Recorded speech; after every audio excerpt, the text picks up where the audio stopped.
நாம் அனைவருமே ஓட்டுநர் உரிமம் எடுப்பதற்கு உரிய பயிற்சி மேற்கொள்வோம்.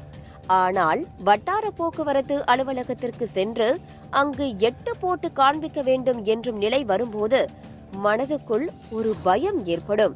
சிறு வயதில் இருந்தே சைக்கிள் ஓட்ட வேண்டும் என்ற ஆசை பலருக்கும் இருக்கும். அதுபோல பெரியவனானதும் பைக், கார் போன்ற வாகனங்கள் சொந்தமாக வாங்கி ஓட்ட வேண்டும் என்ற ஆசை நிச்சயம் இருக்கும். ஆனால் நாம் பொதுவெளியில் வாகனம் ஓட்ட வேண்டும் என்றால் அதற்கு கட்டாயம் ஓட்டுநர் உரிமம் பெற்றிருக்க வேண்டும். அப்படி ஓட்டுநர் உரிமம் பெறுவதற்கு ஏன் 8 போட வேண்டும் என்று சொல்கிறார்கள் என்பதை இந்த பதிவின் மூலம் தெரிந்து கொள்ளலாம். கணிதத்தில் எத்தனையோ எண்கள் இருக்கின்றன. இருந்தாலும் லைசென்ஸ் வாங்கும் போது எதற்காக 8 போட சொல்கிறார்கள் என்ற கேள்வி பலருக்கும் மனதில் இருக்கும். அதிலும் சிலர் குறுக்கு வழியில் சென்று 8 போடாமல் எப்படியாவது ஓட்டுநர் உரிமம் வாங்கிவிட வேண்டும் என்று முயற்சி செய்வார்கள். ஆனால் 8 போட்டு காட்டுவது நமக்குத்தான் நல்லது. 8ஐ தவிர 1 இருந்து 9 வரை இருக்கும் அனைத்து எண்களுக்குமே ஒரு ஆரம்பமும் ஒரு முடிவும் கட்டாயம் இருக்கும். அதாவது உதாரணமாக 7 என்ற எண்ணை எடுத்துக்கொள்வோம். அது மேலிருந்து தொடங்கி கீழே முடிந்து விடுகிறது. அதே மாதிரி 2 என்ற எண்ணை எடுத்துக்கொள்வோம். அது இடது பக்கம் தொடங்கி வலது பக்கம் முடியும். இதே போலத்தான் மற்ற எண்களும் இருக்கின்றன. ஆனால் 8 அப்படி கிடையாது. 8 ஆரம்பம் தெரிந்தாலும் அதற்கு முடிவு என்பதே கிடையாது.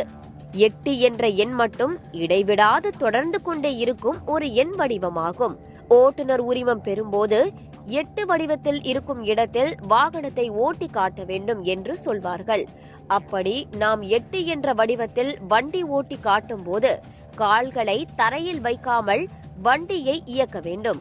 அதுபோல 8 என்ற வடிவத்தில் வாகனத்தை ஓட்டி காட்டும் போது வலப்பக்கம் திரும்புவது, இடப்பக்கம் திரும்புவது மற்றும் குறுக்கே திரும்புவது, அதே போல அகலமான வளைவுகளில் யூ-டர்ன் செய்து கடப்பது போன்ற செயல்கள் 8 என்ற வடிவத்தில் வண்டியை ஓட்டி காட்டும் போது சவாலானதாக இருக்கும்.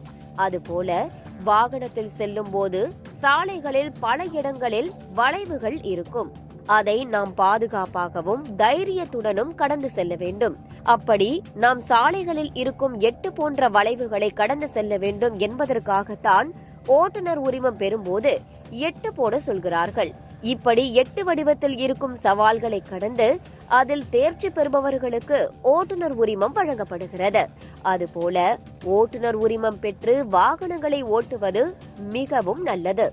8 போட சொல்வது நாம் வாகனத்தை விபத்துக்கள் இல்லாமல் சாலையில் இயக்குவதற்காகத்தான் என்பதை உணர்ந்து முறைப்படி 8 போட்டு ஓட்டுநர் உரிமம் பெறுவோம்.